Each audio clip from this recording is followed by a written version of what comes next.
This is the Ezra podcast, and I'm back after a week break, and I feel re-energized. Like I feel good about where I am with this podcast and where boxing is, and it's just exciting. It's exciting to see where we're going with the sport, with everything. It just feels like it's just taking off. Like boxing is just hitting its stride, and there's a lot of great things happening. And there's another great matchup this week.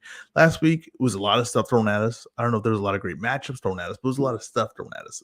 This week, it's not a lot of stuff thrown at us, but it's just a good matchup. And I just want to welcome you to this is the Ezra podcast. Like how I started off. I have a let's go with the new logo. But you know what? I'm wearing the beanie today, so let's keep it accurate, right? Let's keep it accurate with the beanie. That's what I'm saying. So I just want to, I'm pulling little tricks out. You know what I mean? You think I was going to come unprepared today? Take a week off and I'm going to come unprepared for this fight? No. We got to talk about a matchup. We got to talk about Beterbiev versus Joe Smith Jr. And the poster has them underwater. And it's called Deep Waters, right? And I don't get it. I think that they could have ran that one back, right? Came up with some new ideas. Run that one around the circle, around the think tank one more time. But in a matchup that really, I think a lot of people are pumped for. I think a lot of people expect an all-action fight. I think people are expecting a devastating stoppage, and I think that's accurate. I think a stoppage is accurate. I think that's a good expectation. I think I can't see this fight going to decision. If this fight goes into decision, I'd like to see what the decision odds are for this fight. Because that would be like the biggest upset of the night if this fight went to decision. More than Joe Smith even just winning the fight would be this fight just going to decision. If Joe Smith won it via decision, it would be even more insane. But I don't really see this as honestly a competitive fight. Now, to break it down, like what it's going to look like, Beterbiev is a very skilled fighter. He could box. He's looking to land his power. He's looking to make his power effective, but he's very good with the space. He's very good with his timing. He has a good jab, very strong jab. He has a good check left hook. Very, very, very tight with his punches on the inside. Like he's very tight. Now he usually stays very controlled. Usually allows his power to do damage over time. Doesn't have to go full out on stuff to really get the power. That's how he has true power. He could just kind of touch you. In the one fight that you would have to refer back to see if to make a case, I think, for Joe Smith to win this fight is the Colin Johnson fight. And in that fight, Beterbiev kind of goes out of control. He kind of looks for the knockout, kind of takes some chances. He's really going for it, and he gets caught and he gets dropped in that fight. He would have to give that to Joe Smith in this fight. He would have to give him the space that he needs. He would have to give him the territory, because if Beterbiev just allows himself to be patient, to pick his shots and break down Joe Smith and make him feel those shots and make him have to earn his space, I don't think Joe Smith can earn that territory. I really don't think so. If you look at the Joe Smith versus Bivol fight, he does not have the footwork. He does not have anything creative. He does not have anything to really get in. He's going to go with, two jabs, like the one hard, one soft, or one soft, one hard, and then overhand right. And a lot of times, even when he gets on the inside, he overshoots it, especially if you're making him work for it. He can't he can't work with your footwork and tell the range or tell the space he needs. He just doesn't have that kind of talent as a fighter.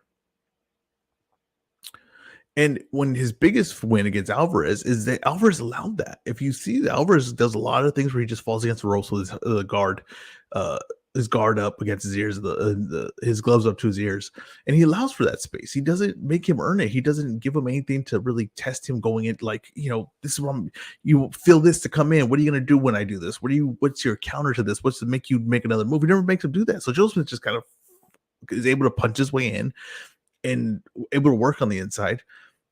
And Beterbiev is not going to do that. And if he did, that would be by his choice. It'd be by his mistake. But he has the skill and everything to not allow that to happen.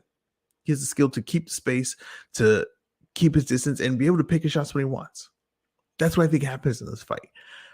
Joe Smith is, I guess, a good story, right? I guess he's an underdog, a true underdog, a labor turned world champion, beat Bernard Hawkins when he was 50 years old, beat Fonfora, beat Alvarez, and he just kind of always had that, underdog mentality and underdog role in fights where he ends up pulling it off.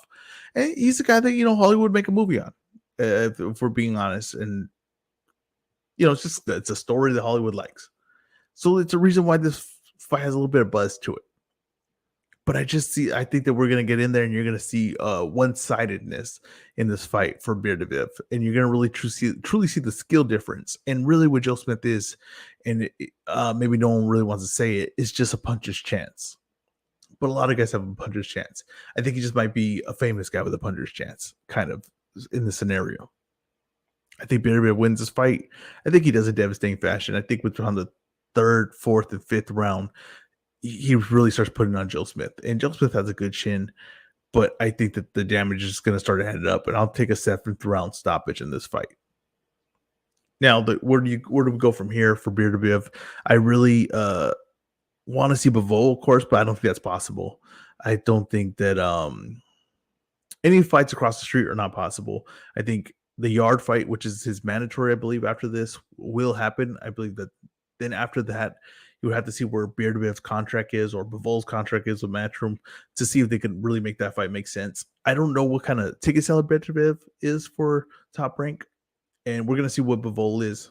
If he can't get the Canelo rematch, what is he for Matchroom? And maybe if they're not, the ticket sellers that they like another star or not a guy that's going to bring in a lot of money revenue just fighting their mandatories, maybe one of the guys will lend him to the other promotion. That's where usually that happens. It's like when you don't have a really big money maker and you're like, okay, I can afford to lose him, and I can afford to take the gamble of him going over there and winning the fight and then bringing the titles back, being undisputed and bringing that back. So maybe that's what this ends up leading to, but I don't see that happening next. I think Anthony Yard will come up. I think that's honestly a more interesting fight than Joe Smith, in my opinion. I think Yard has natural ability, speed, and power to, especially Beterbiev getting older, who's, I believe, 39, 40 going to this fight. He's, there's going to be more chances, opportunities there for a guy with that kind of speed and natural power and just gifts like that maybe he can, catch Beterbiev and hurt him and upset, be the upset it and then see where they can go from there. So I think that's an interesting matchup, but I don't expect Beterbiev to have a really tough matchup in this fight. I think it's going to be entertaining because it's a guy that's hard hitting and he's looking to put on a guy that's hard hitting, right? But I just don't think it's competitive. And I think people saying fight of the year, I don't see that. I do not see that. What could Joe Smith do to make this a competitive fight? Like I said, I don't think he has the physical abilities to really do it. That's the thing. It's like, I don't mean to put like a damper. I like to build up these fights and everything. I just don't see what Joe Smith, the physical abilities he would have to do that. I mean, he would have to land, but that's one thing, like, oh, he doesn't have physical ability. He hits really hard. What are you talking about?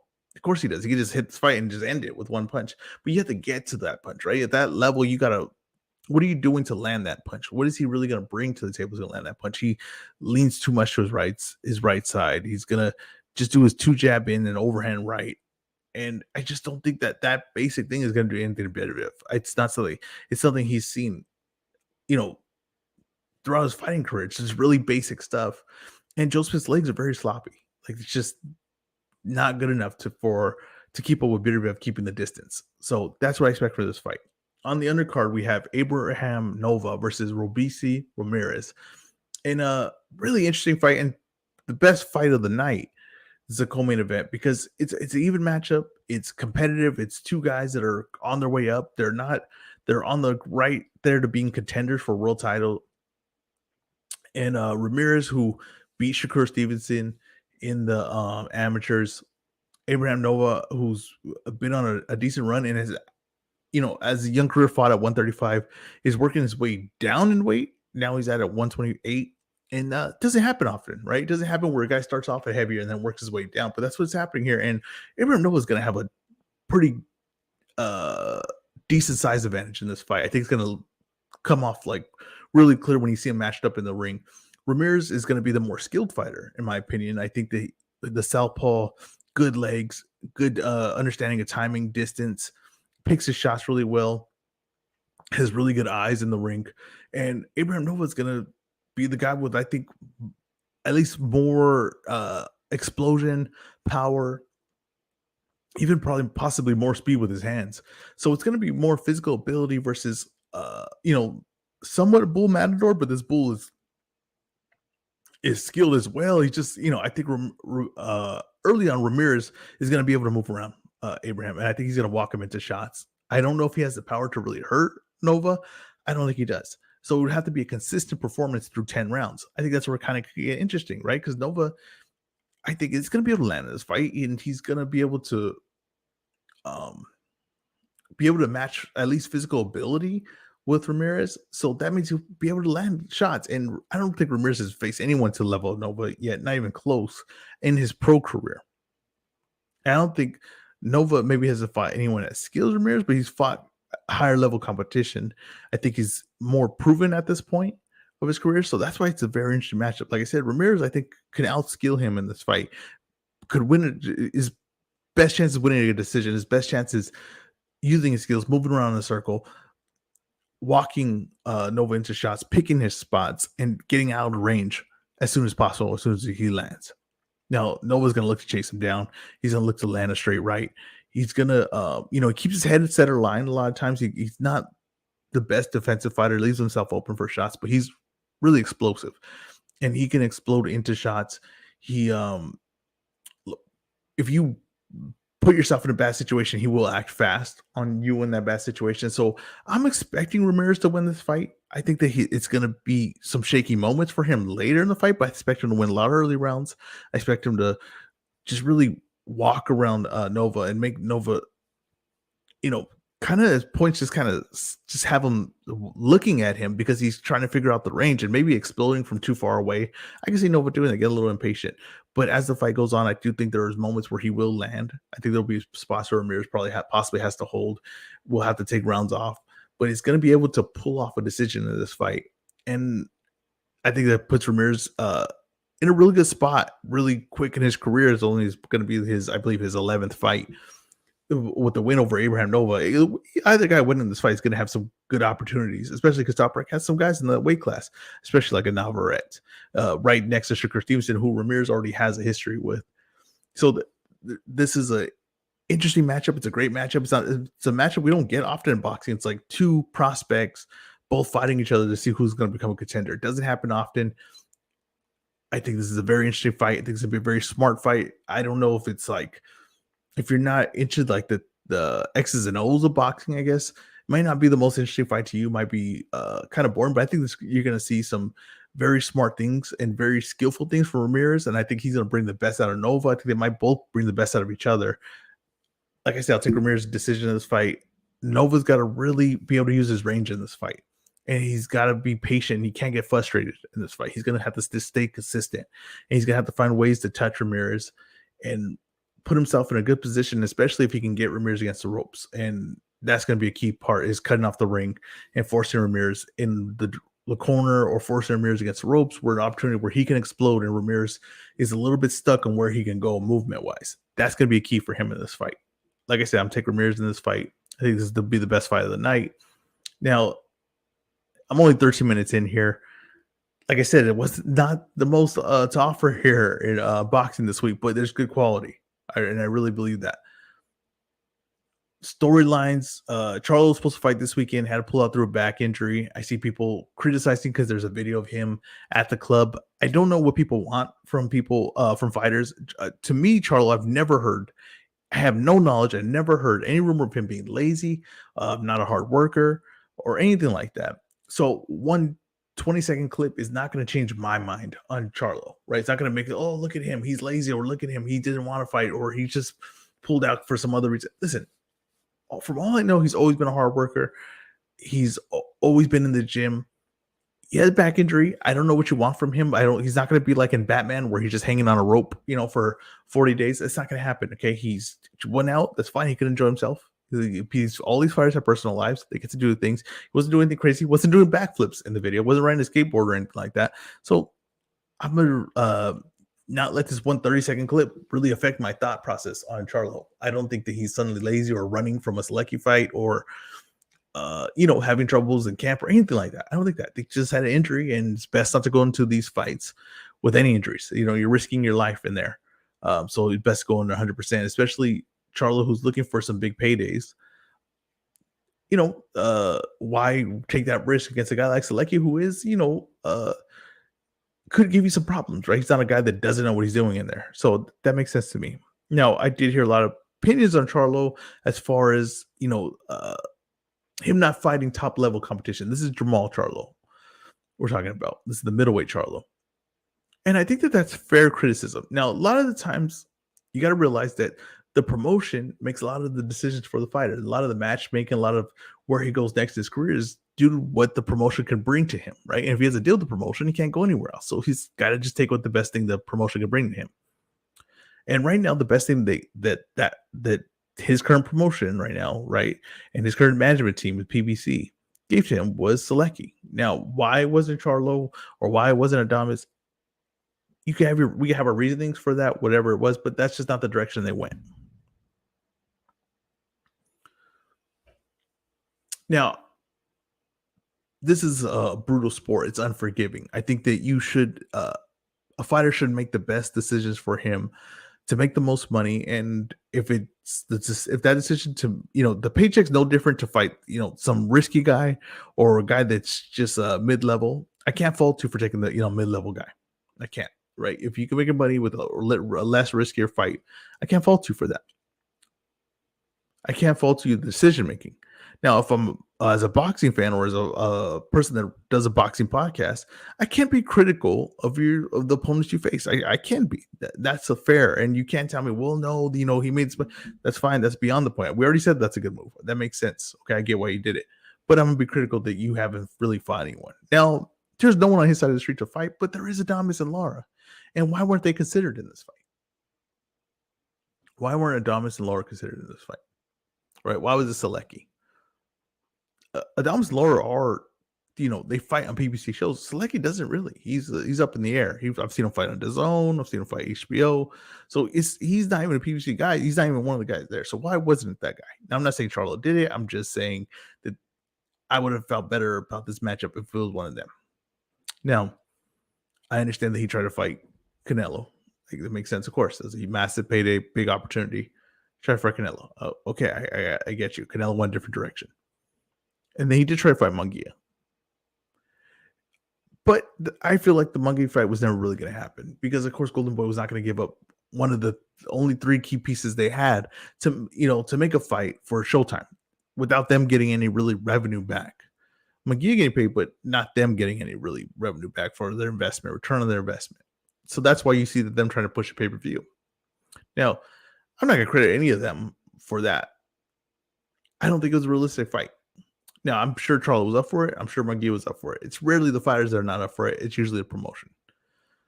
But at the end of Charlo's career, we look back where we're at right now. Are we really going to be like, oh, well, he was great. He just, just never had the guys on his side of the street, or he never, he made a lot of money. So we're talking his boxing career. As fans, we're talking his boxing career. We're talking about what he did in the ring. And right now in the middleweight division, it's nothing. I'll be honest with you. Like Derevyanchenko, okay, but everything else it's not great. And Selecki's not adding anything to that. So I mean, Lara would be better at least, right? Adames would be better. At least I think you could probably make a case that maybe those are notable wins.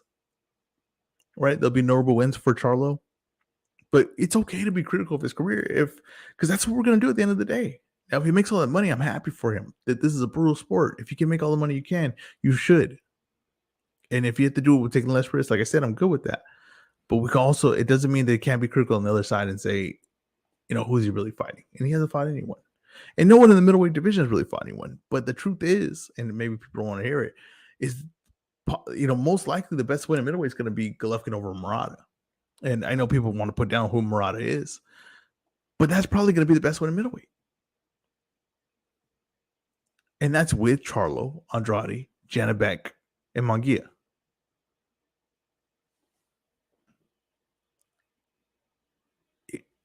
It's hard to blame people. I understand that people are all, different side of the street or whatever.